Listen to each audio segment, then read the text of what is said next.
Shrimati Nagamma B Kumar ಅವರ ನೇತೃತ್ವದಲ್ಲಿ ಈ ಪತ್ರಿಕೆಯನ್ನು ಸಂಪಾದಕರಾಗಿ ಅವರು ಪತ್ರಿಕೆಯನ್ನು ಪ್ರಾರಂಭವಾಗಿದೆ.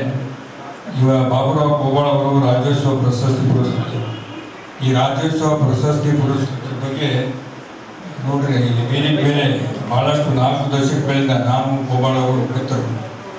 ನಾವಿಬ್ಬರು ಅಲ್ಲಿ ಬೆಂಗಳೂರಾಗಿದ್ದಾಗ ಪ್ರಶಸ್ತಿ ಕೊಡ್ತಕ್ಕಂಥ ಸಂದರ್ಭದಲ್ಲಿ ನಾನು ಕೋಬಾಳ್ ನೀವು ಪ್ರಶಸ್ತಿ ತೊಗೊಂಡಿದ್ದು ಒಬ್ಬ ಸಂಗೀತಗಾರ ಕೋಬಾಳ್ ಅವರು ಭಾಳಷ್ಟು ನಾಟಕಗಳನ್ನು ಆಗಿನ ಕಾಲದಲ್ಲಿ ಹಳ್ಳಿಯಲ್ಲಿ ನಾಟಕವನ್ನು ಕಲಿಸ್ತಾ ಇದ್ರು. ಮತ್ತು ಹಾಡುಗಾರರು, ಸಂಗೀತಗಾರರು ಭೇಟಿ ಮಾಡ್ತಾರೆ. ಎಲ್ಲರಲ್ಲಿ ಪರಿಣಿತರು.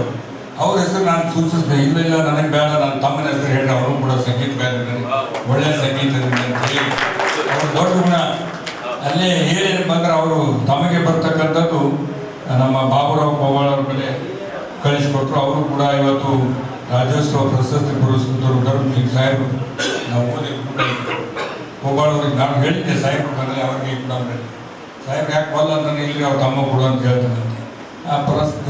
ಆ ಒಂದು ಸಂದರ್ಭ ನೆನೆಸ್ಕೊಳ್ತಾ ಇದ್ದೀನಿ. ಇವತ್ತು ಅವರ ಜೊತೆಗೆ ನಾನು ಸುಮಾರು 4 ದಶಕಗಳ ಒಂದೇ ಪಕ್ಷದಲ್ಲಿದ್ದು ಇಬ್ಬರು ಜೊತೆಯಾಗಿದ್ದೆವು.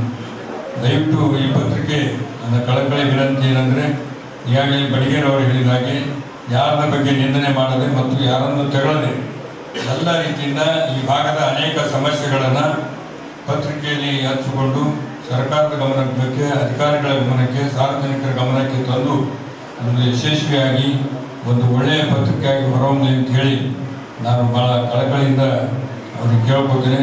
ನಾನು ಯಾವತ್ತೂ ಕೂಡ ಬಡಿಗೇರವರು ಹೇಳೋದು ಮಾಡ್ತಾರೆ, ಮುಂದೆ ಬರಬೇಕು. ಯಾವತ್ತೂ ಕೂಡ ಅವ್ರ ಜೊತೆಗೆ ಇದ್ದೇನೆ, ಮುಂದೆ ಕೂಡ ಈ ಪತ್ರಿಕೆಯಲ್ಲಿ ನಾವು ಇರ್ತೀವಿ ಅಂತಕ್ಕಂಥ ಮಾತನ್ನು ಈ ಸಂದರ್ಭದಲ್ಲಿ ಹೇಳುತ್ತೇನೆ. ಸಮಾಜದಲ್ಲಿರ್ತಕ್ಕಂಥ ಒಳ್ಳೆಯ ಸುದ್ದಿಗಳನ್ನು ನಿರಂತರವಾಗಿ ಸಮಸ್ಯೆಗಳ ಬಗ್ಗೆ, ಒಳ್ಳೆಯ ಸುದ್ದಿಗಳ ಬಗ್ಗೆ ಪ್ರಸಾರವಾಗಲಿ ಅಂತಕ್ಕಂಥದ್ದು ಪತ್ರಿಕಾ ರಂಗ ಅಂದರೆ 4 ಅಂಗಗಳಲ್ಲಿ ಈ ದೇಶದ ನೆಲೆಗಟ್ಟು 4 ಪ್ರಜಾಪ್ರಭುತ್ವದ ಅಂಗಗಳು. ಪತ್ರಿಕಾ ರಂಗ ಕೂಡ ಒಂದು ಅಂಗ, ಕಾರ್ಯಾಂಗ, ನ್ಯಾಯಾಂಗ, ಪತ್ರಿಕಾಂಗ, ಇವೆಲ್ಲ ಒಂದು 4 ಅಂಗಗಳಲ್ಲಿ ಆಧಾರ ಸ್ತಂಭ. ಇದರಲ್ಲಿ ಯಾವುದಾದ್ರೂ ಒಂದು ಅಂಗ ಅಳಿಗಾಡಿದ್ರೆ ದೇಶನೇ ಅಳಿಗಾಡ್ತದೆ. ಆ 4 ಅಂಗಗಳ ಮೇಲೆ ಈ ದೇಶ ನಿಂತಿರ್ತಕ್ಕಂಥದ್ದು. ಇವತ್ತು ಇತಿಹಾಸ, ಅಂಥ ಒಂದು ಇತಿಹಾಸ ಉಳ್ತಕ್ಕಂಥ ಪತ್ರಿಕಾ ರಂಗ ಭಾಳ ಚೆನ್ನಾಗಿ ಉಳಿಸ್ಕೊಂಡು ಬೆಳೆಸ್ಕೊಂಡು ಹೋದರೆ ಈ ಒಂದೇ ಒಂದು ಪತ್ರಿಕಾ ರಂಗದಿಂದ ಇಡೀ 3 ಸ್ತಂಭಗಳು ಕೂಡ ಜಾಗೃತಗೊಳ್ಳುತ್ತವೆ. ಏನಾದರೂ ಸ್ವಲ್ಪ ವಂಚಿತ ಕೆಟ್ಟರೆ ಅದಕ್ಕೆ ಸರಿ ದಾರಿಗೆ ತರ್ತಕ್ಕಂಥದ್ದು ಪತ್ರಿಕಾ ರಂಗ ಒಂದೇ. ಯಾವುದೇ ಆಗಲಿ, ನ್ಯಾಯಾಂಗದಲ್ಲಿ ಆಗಲಿ, ಕಾರ್ಯಾಂಗದಲ್ಲಿ ಆಗಲಿ, ಇವತ್ತು ಆಡಳಿತ ಏನಾದರೂ ತಪ್ಪು ಮಾಡಿದ್ರೆ ಅದನ್ನು ಪತ್ರಿಕಾ ರಂಗ ಎತ್ತಿ ತೋರಿಸಿದ್ರೆ ಈ ಒಂದು ವ್ಯವಸ್ಥೆಯನ್ನು ಸಮಾಜದ ಗಮನಕ್ಕೆ ತರ್ತಾರೆ ಅಂತಕ್ಕಂಥ ಭಯದಿಂದ ಇವತ್ತು ಇನ್ನು ಬಂದರೆ ಈ ಕೆಲಸ ಮಾಡ್ತಿದೆ. ಆ ನಿಟ್ಟಿನಲ್ಲಿ ಒಳ್ಳೆಯ ರೀತಿಯಿಂದ ಕೆಲಸ ಮಾಡಲಿ, ಹೊರಹೊಮ್ಮಲಿ. ಮತ್ತು ಇದರಲ್ಲಿ ವಿವಿಧ ಕ್ಷೇತ್ರದಲ್ಲಿ ಸಾಧಕರಿಗೆ ಕಲ್ಯಾಣ ಚೇತನ ಪ್ರಶಸ್ತಿ ಪ್ರದಾನ ಅಂತ ಕಾರ್ಯಕ್ರಮ ಕೂಡ ಹಾಕ್ಕೊಂಡಿದ್ದಾರೆ. ಯಶಸ್ವಿಯಾಗಿ ಈ ಕಾರ್ಯಕ್ರಮ ಕೂಡ ಎಲ್ಲರೂ ಭಾಳಷ್ಟು ಜನ ಪ್ರಶಸ್ತಿ ಪ್ರದಾನವನ್ನು ಹೊಂದಿರ್ತಕ್ಕಂಥದ್ದಾರೆ.